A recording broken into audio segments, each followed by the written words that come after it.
तो नेचुरली पलकों को लंबा घना करने का कोई तरीका बताएं। कैस्टर ऑयल में इतनी प्रॉपर्टीज हैं कि अगर आपके सर पे बाल नहीं है तो आप तेलों में इसको अकेला नहीं लगाया जाता। कैस्टर ऑयल निहायत ही थिक, गाढ़ा, उसकी साख्त ही गाढ़ी है। अच्छा, बादाम रोगन सॉफ्ट जाएगा, कैस्टर ऑयल थोड़ा अटक अटक है क्योंकि बहुत गाढ़ा होता है।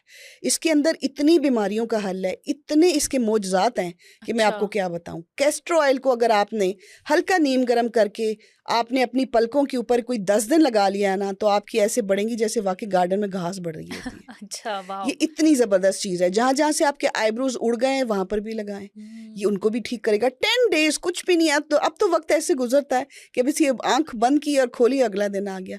तो आप इसको अगर मुतवातर करते रहें तो आपको बड़े ज़बरदस्त इसके रिजल्ट मिलेंगे। कैस्टर ऑयल की प्रॉपर्टीज़ आपकी पलकों को और आईब्रोज को शदीद घना करती है। ज़बरदस्त। अच्छा, ये तो कैस्टर ऑयल क्या आईब्रोज पर भी लगाया जा सकता जी है? जी क्योंकि बिल्कुल। कुछ लोगों की आईब्रोज बहुत लाइट होती हैं, तो वो कैस्टर ऑयल यूज़ करें? कोई ऐसा तरीका हो सकता है कि क्योंकि आईब्रोज बनाते हुए हमें एक डार्क उनको दिखाना होता है, तो इसका कोई हल हो सकता है? मैं कहती हूँ आप बादाम को जला लें।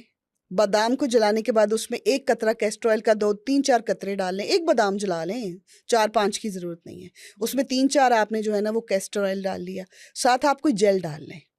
अगर एलोवेरा जेल डाल लें जो अच्छा वाला हो, अगर मार्केट का भी है तो वो डाल लें, तो ये आपकी ना आईब्रोज की पेस्ट तैयार हो गई है। जब आपने कहीं जाना है, आप हल्का सा इसको डिप करके अपने आईब्रोज को सेट करें उस ब्रश के साथ ना, जैसे आपने कोई टिंट लगाया हुआ है, नेचुरल टिंट है। अच्छा, एक तो आपका मेकअप भी हो गया और दूसरा ये साथ साथ आपको ना काम भी करता रहेगा, और वो जहाँ पे खाली बाल है ना वहाँ पे बाल भी आ जाएंगे। बस ये थोड़ा सा डिफरेंस है आपकी सोच का कि आपने अगर बाजार से, क्योंकि 25 to 3,000 का तो मिलता ही मिलता है, तो आप घर में 1-2 बादाम जला के बना लें, आपकी कॉस्ट भी नहीं पड़ेगी और जितनी देर आप लगाए रखेंगे वो फ़ायदेमंद ही है। को हफ्ते के बाद आपको फील होगा कि यहाँ पर तो बाल नहीं थे, एक दिन मुंह धो के देखेंगे यहाँ पर तो बाल आ गए। तो कितना फ़ायदा है। अच्छा, सेंसिटिविटी दांतों का एक बहुत संगीन मसला है। कुछ भी ठंडा खा रहे हैं तो लग रहा है, कुछ गर्म खा रहे हैं तो लग रहा है, मीठा खा रहे हैं तो लग रहा है, खट्टा भी। तो सेंसिटिविटी अगर आपके दांतों में होती है तो कोई देसी या हर्बल इलाज ऐसा है जिसको हम करें तो सेंसिटिविटी कम हो जाए? बिल्कुल है। और आप ये देखें कि वो इतनी ज़्यादा सेंसेशन होती है दांतों में कि खड़ा नहीं हुआ जाता, क्योंकि दांत का दर्द तो वैसे भी अल्लाह माफ़ी करे, सुना है कि बहुत तकलीफ दह होता है। तो आप अपना पेस्ट खुद तैयार करें। चारकोल पाउडर में थोड़ी हल्दी डालें, उसके अंदर लौंग का पाउडर डालें। चारकोल हो गया, हल्दी होगी, लौंग हो गया, और जो भी आपका टूथ पाउडर है, मैं बार बार पेस्ट नहीं कह रही, आप इसको नोट कीजिएगा, मैं पाउडर कह रही हूँ ताकि आप पाउडर की तरफ आए। चले इस टोटके के बहाने पाउडर खरीदेंगे, कहीं से ढूंढेंगे जाके, कोई पाउडर है वो ले लें, ये आपका तैयार हो गया। आपने इसके साथ, और इसमें आपने कोकोनट ऑयल डालना नहीं भूलना, 2 या 3 चम्मच। ये आपने अगर 4-5-6 दिन या 1 हफ्ता इस्तेमाल कर लिया, आपके दांत सेहतमंद हो जाएंगे, खून निकलना बंद हो जाएगा, जो सेंसिटिविटी है वो ख़त्म हो जाएगी। बहुत से इश्तेहार आ रहे हैं ना टूथपेस्ट के, डॉक्टर बोल रहे हैं कि जी ये वाला पेस्ट लगाएं, लेकिन पेस्ट तो फिर पेस्ट है। उसके अंदर आपने जो जो सामान चीज़ें डाली हुई हैं वो तो अब इंटरनेशनली भी कहा जा रहा है कि वो कैंसर का सबब बन रही है। सुबह उठते ही टूथपेस्ट का इस्तेमाल, और वो भी बड़े बड़े ब्रांड की। सबसे ज़्यादा जो कैंसर पैदा करने वाले जो अज्जा है ना वो टूथपेस्ट के अंदर है। इसको जितनी जल्दी हो सके छोड़ दें। चारकोल से अपने, कुछ नहीं मिल रहा छोड़ें परे, चारकोल से ही दांत साफ कर लें, वो भी आपको फायदा दे। मसवाक का एक दौर होता था, लोग मसवाक किया करते थे। अभी भी बहुत अच्छी मसवाक आ रही है, नीम की मसवाक है, इतनी अच्छी है ना, कीड़ा लगता है दांत को, वो नरम कर लें आहिस्ता आहिस्ता से। 5-6 शाखें, ये तो हर जगह आपको मिल जाएंगे दरख्त। और आपको पता है नीम का पौधा जहाँ होता है वहाँ तो जानवर और मक्खी और मच्छर नहीं आता, तो आपके दांत को वो कैसे देगी। और वो नीम की जो मसवाक होती है वो बहुत आला और ज़बरदस्त होती है। वो अगर आपने कर लिया ना तो आप दुआ देंगे मुझे, बस मुझे। अच्छा, कुछ खातीन के नाखून जो हैं वो ब्रिटल होते हैं, बड़े जल्दी टूट जाते हैं, बर्तन धोए नहीं कि नाखून टूट गया तो वो इतने महंगे महंगे नेल पेंट्स लगवाना और फिर मैनिक्योर करवाना, और आजकल जो एक्सटेंशंस का, जेल एक्सटेंशंस का फैशन आया हुआ है, वो सब मेंटेन करना, तो जो नाखून टूट जाते हैं नेचुरली उनको बढ़ाना हो तो क्या किया? तो आपको नेल्स का ज़बरदस्त सीरम बता रही हूँ, इसको कान खोल के सुन लें और अभी क्या अभी बना लें। आपने ना एक पूरी ले लेनी है, वो पोथी इसको बोलते हैं लहसुन की, ठीक है। उसको आपने ना ग्राइंडर में डाल के ना, पानी नहीं मिक्स करना, आपने कुचल लेना उसको किसी तरह, चाहे आप प्लेट में रख के किसी पत्थर से कूट लें या कुछ भी कर लें, आपने उसको पानी नहीं डालना उसके ठीक अंदर, है। उसका रस निकालना क्रश है। भी कर सकते हैं क्रश, जब वो थोड़ा सा क्रश कर लिया, उसको हल्के से कपड़े में डाल के या स्ट्रेनर में डाल के उसको दबाएंगे तो उसके 5-10 कतरे तो निकलेंगे ही निकलेंगे। बाकी लहसुन आप रख लें, वो आपके काम आ जाएगा। ये जो आपने पानी निकाला है ना, इसको फटाफट से इतनी बॉटल में भर लें। नेल पॉलिश की खाली बॉटल को अच्छी तरह धोएं जो आपकी ड्राई हो गई है, उसको उसमें आपने इसको रख लेना है। अगर आपको और भी तो बादाम का ऑयल इसमें डालें ताकि इसकी स्मेल थोड़ी सी कम हो जाए। लेकिन मैं आपको एक बात बताऊं, जितनी भी कोशिश कर लें, लहसुन का ये जो पानी और तेल है ना, इसकी ना स्मेल नहीं जाती, वो आपको थोड़ी सी बर्दाश्त करनी पड़ेगी। लेकिन ये भी नहीं कर सकते तो आपको पंसार से लहसुन का ऑयल मिलेगा। अच्छा, ये भी नहीं करना, कोई बात नहीं, लहसुन का ऑयल मिलेगा। गार्लिक ऑयल आपने लाना है, अपनी बोतल में डालना है और कैलेंडर पे क्रॉस लगा लें उस दिन के ऊपर।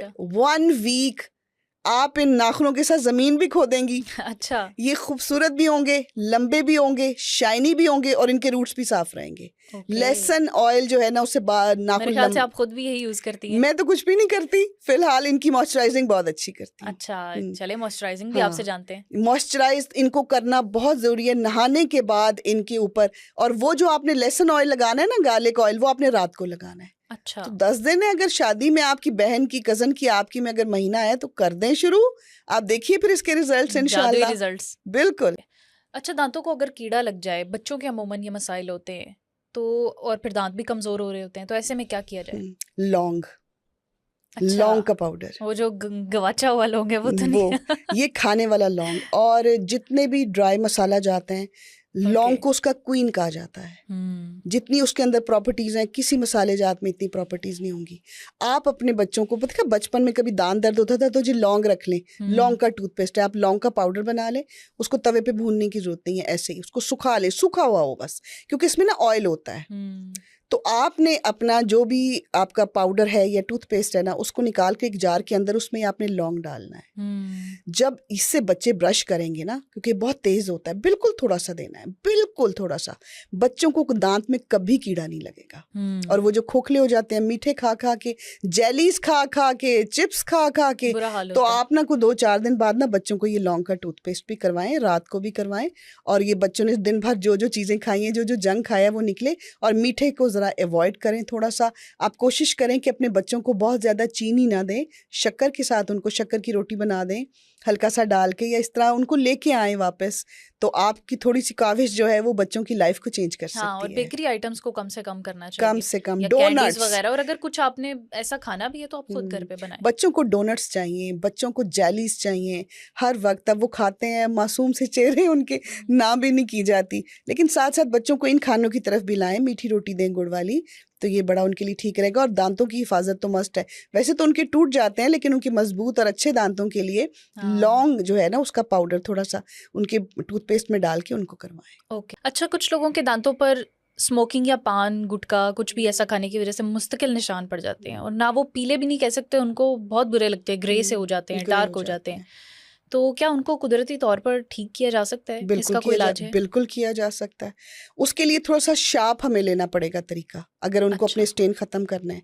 कुछ के दांतों के ऊपर कैल्शियम के भी दाग होते हैं, जो उनके बचपन से ही होते हैं और बड़े होने तक खत्म नहीं होते, क्योंकि शायद उन्होंने कोई ऐसी चीज उनको मिली नहीं, ढूंढी तो बहुत होगी। तो मैं आपको बता देती हूँ, आप जो भी पेस्ट यूज कर रहे हैं ना, या मंजन यूज कर रहे हैं, उसमें आप बराबर मिकदार में मीठा सोडा डाल लें। अच्छा, हथेली पे निकाला या प्लेट में निकाला, थोड़ा सा पाउडर, मीठा सोडा डाला उसके अंदर, और 2-3 कतरे लेमन के डाल लें। अच्छा, लेकिन ये थोड़ा सा तेज हो जाएगा, तेज हो जाएगा। और साथ ही आपने चारकोल का पाउडर डाल लिया, इसको आपने दांतों पे लगाना है और उसको थोड़ा छोड़ देना है। जिनके दांतों पे ये प्रॉब्लम होते हैं, अगर वो बर्दाश्त कर सकते हैं, उसमें अगर सोडा है थोड़ा सा, तो आपके मुंह की ना इर्द गिर्द की जगह जो है ना, वो फूलना शुरू हो जाएगी। इससे पहले कि वो इरिटेट करे, ज्यादा फूले, आप सिर्फ दांतों पे उसको लगाएं। और चारकोल, और जो मैंने अभी बताया, मंजन के साथ या पाउडर के साथ या टूथपेस्ट के साथ चारकोल का और सोडे का इस्तेमाल करें। ये पीले निशान भी खत्म हो जाएंगे, ये बिल्कुल सेट हो जाएंगे आपके दांत। लेकिन इसको रेगुलर यूज करना है। आप इसको 2 या 3 दिन के बाद ये सख्त वाली पेस्ट को यूज करें। मुझे लगता है मुश्किल होगी, लोग तो ब्रश भी जो है वो नहीं टाइम पे करते, लेकिन करना पड़ेगा अपनी ओवरऑल हेल्थ का। आपके मुंह, आपके दांत, आपकी जुबान, आपके अंदर जो खाने पीने की चीजें जा रही हैं, वो अलाउ करते हैं कि हेल्दी जा रही है कि नहीं जा रही। आपका मुंह का साफ होना बहुत जरूरी है। बिल्कुल है। अच्छा, आपकी स्किन अच्छी हो, बाल अच्छे हों, लेकिन अगर आपके दांत पीले हैं तो सारा हम्म, मामला जो है ना वो खट्टा हो वो जाता है। खट्टा हो जाता है। अच्छा, यहाँ पे मैं एक चीज वाज़ेह कर दूं, कुछ लोगों के दांतों की हड्डी ही पीली होती है। अच्छा। जी हाँ। और ये साग, जैसे कुछ लोगों के बाल सुनहरे नहीं होते, कुछ हाँ लोगों के बाल जो है वो और कलर के नहीं होते। सब हाँ। लोग ऐसे तो नहीं है कि काले, कुछ लोगों की हड्डी भी होती है, वो कितना भी मांज लें, साफ कर लें, मंजन इस्तेमाल कर लें, और वो उसको फर्क नहीं पड़ता। लेकिन उसी उसी को साफ सुथरा और निखरा निखरा रखने के लिए हाँ। मैं आपको एक बात बताऊं कि बिल्कुल जादू है चारकोल में। ओके। कोयले का पाउडर, जिसको ऐशवुड भी बोलते हैं, हम्म। उसमें जादू है। आपकी कोई भी पेस्ट है ना, उसको आप निकाल लें जार के अंदर, ठीक है। जितनी पेस्ट है ना उतना ही चारकोल डाल लें, हम्म। ये आपका होममेड पेस्ट तैयार हो गया। ओके। और अगर आपको कहीं से पुराने दौर का मंजन मिल जाए, या आपको पाउडर मिल जाए, टूथ पाउडर जो पहले होते थे, अब तो बहुत अरसा हो गया, मैंने भी ये पेस्ट जो है वो छोड़ दी है। आप यकीन करें, सबसे ज़्यादा जो है ना ख़तरनाक ये पेस्ट है, जो सुबह निहार में उठते हम ब्रश अपने मुंह में डालते हैं, और हाँ, बच्चों हालांकि के खाने के बाद करना जी, चाहिए। बच्चों को भी बताएं, उनके आगे भी पाउडर चेंज करें। अच्छी अच्छी मार्केट में बहुत सारी चीज़ें आए, लोग बना रहे हैं, आप उसकी तरफ जाएं। आप कोई 10 दिन चारकोल का इस्तेमाल करें, आपके दांत हीरे की तरह चमकेंगे। वो फिर कोयले से हीरे चारकोल निकल जी, आएंगे। वो स्किन के लिए अच्छा, पीलिंग मास्क उसका बनता है। उसको दांतों के लिए तो मैंने तो इससे अच्छी कोई चीज़ नहीं देखी। और उसके साथ साथ अगर आपको सूट करता है, कुछ लोगों को सूट नहीं किया, कोकोनट ऑयल इतना सा, उसके अंदर आप डाल लीजिए थोड़ी सी हल्दी, आंबा हल्दी डाल लीजिए थोड़ी सी, ठीक है, और साथ ही आपने मीठा सोडा डाल लिया। अच्छा। इतना सा कोकोनट ऑयल लाजमी, थोड़ी सी हल्दी, थोड़ा सा मीठा सोडा, इसको एक ना पेस्ट बना के रख लें। ये टूथपेस्ट है आपका। अच्छा। जी, दांतों को कीड़ा नहीं लगेगा, दांतों की बीमारी नहीं आएगी, दांतों को गम्स को जो बीमारियां लगती हैं, खून जैसे वो निकलता है खून मसूड़ों से। निकलता है, वो नहीं निकलेगा। ये हम्म। आपने अच्छी तरह सुबह ये जो है ना इसकी ये आपकी पेस्ट तैयार हो गई है। इससे आप अब ब्रश करें और अपने दांत देखें मोतियों की तरह चमक रहे होंगे। क्या